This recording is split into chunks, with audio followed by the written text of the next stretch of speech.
In this video, we're going to go over a complete step-by-step guide how to get your real estate license in Alaska and how to start your career in Alaska as a real estate agent.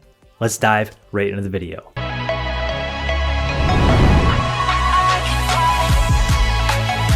Whether you're stuck at a 9-to-5 job you hate or you're just looking to start a new business, getting into real estate can be a great thing. It's a business with high profit margins and a low startup cost. So in this video, we're going to give you the complete breakdown on how you can get started. But before we get started, I want to offer you my free guide on how to get started and how to start your career in Alaska. A lot of the things we talk about in this video are going to be in that PDF. So if you want your copy, click the link in the description down below and download that today. Lastly, stick around to the end of the video because I'm going to share some important things on how to pick the right brokerage to give yourself the highest chances of success. If you didn't know, this industry has a 87% failure rate. Most people that you see in your real estate classes, you will not see out in the field being successful. So picking the right brokerage is super important. So I'm going to share with you some important tips that I wish I knew when I first started. So the very first step to getting your real estate license is meeting some basic requirements. In the state of Alaska, you're going to need to be at least 18 years old or older, and you're going to have a high school diploma or its equivalent. The next thing is you're going to need to be able to pass a background check and show that you don't have anything on your record that would prohibit you from getting your real estate license in the state of Alaska. Next, it's time to complete the real estate pre-license classes. In Alaska, you're required to complete 60 hours of these real estate pre-license classes. Now, I know that sounds like a lot, and it can be, especially if you're still balancing a 9-to-5 job that requires a lot of your time. The good news is there is a real estate school that you can do online that we highly recommend, that you can do these classes at your own pace after your 9-to-5 job, after work, on the weekends, whatever works for you. And that is in the description below. There's an affiliate link down below and you can check out and see if they have any deals on classes. What we love about this is it allows people that flexibility to get their license on their own time, and it allows people to actually get their license faster in some cases because they can take the classes at their own pace. And some people move super fast, other people, they move a little slower, but the best part is you're in control and you can make this happen. Once you complete your pre-license education time, it's time to do some studying, and then you're going to actually need to go take your real estate exam. I remember when I started this process, I was super nervous when the time came to take the exam. I had put all this work in, I have been sitting in classrooms, and I just wasn't that confident that I was going to be able to pass. So using things like flashcards and really studying hard and picking a real estate school that's going to teach you everything you need to know is super important. So when you do have the time and you are ready to take the exam, you're going to want to bring a couple things on test day. The first thing is you're going to want to bring 2 forms of identification. This could be things like a driver's license. It could be a credit card with your signature on the back. There's a lot of things you could bring on test day, but you're going to want to bring 2 forms of identification, a basic number 2 pencil, and you can bring a non-scientific calculator to the portion of the exam that requires you to do some real estate math. One tip I can give you is not to rush through this exam. The exam is multiple choice. You're going to have plenty of time, and you actually have 4 hours to complete this exam. So when you sit down, make sure you reread the questions a couple times because they can be a little tricky.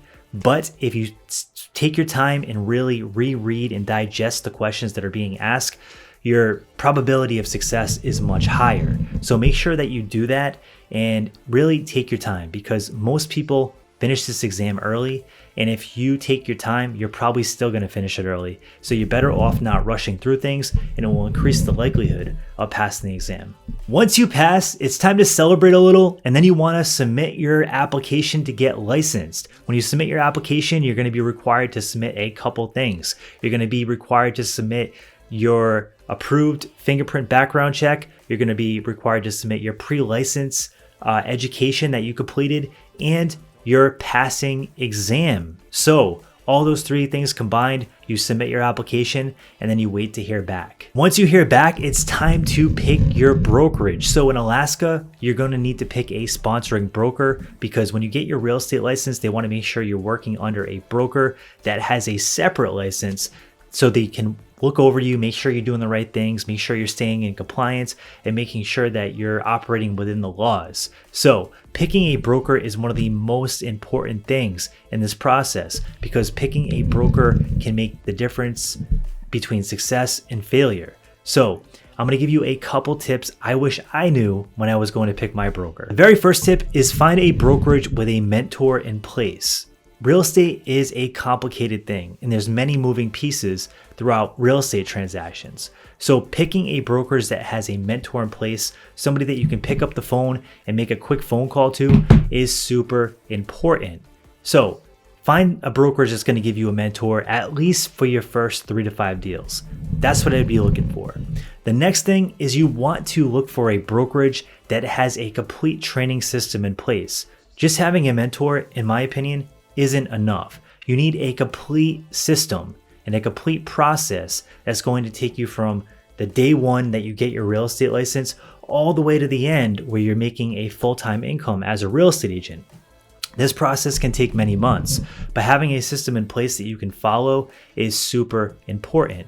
And if you can couple that with a good mentor, you're going to put yourself in a position that gives you a really good chance of success. The next thing I would do is ask how you're going to get business at this brokerage. Many brokerages will say, hey, just call your friends and family. And in my opinion, that isn't enough. Now, some agents make a full-time income. Some even make multiple 6 figures with this strategy alone. So if you have a big friend group and you have a lot of people in your sphere of influence, then this could work. But if you don't have that, you're going to have to generate business in other ways. This is how things were for me when I started. So I would suggest having this conversation up front so you can come up with a plan that's going to work for you in your particular situation. Last but certainly not least is you don't want to only focus on your commission split. I know commission splits can be a touchy subject. And when I first started, I wanted the highest split. Luckily, it worked out because the brokerage I got with had high splits and the mentor was available, and it was actually the broker who was one of the top agents in the state. He was just starting his brokerage. I lucked out and it worked out really well for me. But some places you go to that have these giant splits that you're going to make a lot don't offer any mentorship, support, or training, and you might end up in a situation where you're getting 100% of nothing. And that's what we don't want. Next, let's talk about some of the cost to get started. My favorite thing about real estate sales is it's a business that you can start with a very low amount of money in comparison to other businesses, and it has a potential to earn you a very, very large sum of profit margin. And that's one of the greatest things about it. So in this part of the video, I'm going to break down some of the costs that you're going to face when you go to get your license. The very first thing is the pre-license education classes. Now, this is 60 hours of classroom time, so you might think it's going to be super expensive. It's actually not. If you want to do your real estate pre-license classes, they're typically going to range from $300 to $600 depending on the particular sales that are going on and what packages that you get. So again, if you want to check out the school that we recommend below, it's in the description. There's an affiliate link down there, and I want you to take a look at it and see if they have any sales, because they usually do have some sales going on. Next, you're going to have to pay an exam fee. So the day that you take your exam, you're going to have to pay a $75 exam fee. Now, if you fail your exam, you're going to have to repay that fee. But if you pass it the first time, just budget about $75 for that part. Next, let's talk about the application fee. So once you pass your exam, you're going to have to apply for your license. In the state of Alaska, this costs about $200. Next, let's budget for post-license education. So in Alaska, after you get licensed, you're still gonna have to complete post-license education.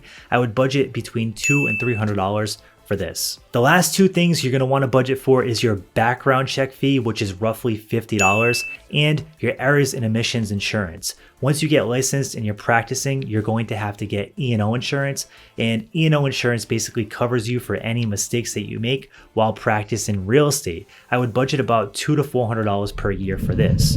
So all in all, it's not that expensive to get your real estate license, and the sky is the limit with this kind of career. If you work hard, if you do the training, and if you become a really elite professional, I know people that earn a lot of money in this industry, and some that have even used it as a stepping stone to get into other things like real estate investing, property development, and being a landlord. So there are a lot of different avenues you can do in this business once you get in, but starting in real estate sales has been one of the best things for me. So if you have any questions, definitely drop them in the comment section below. I would love to help you out. And if you're going to get your real estate license this year, I'd love to hear about it. So post that in the comment section as well.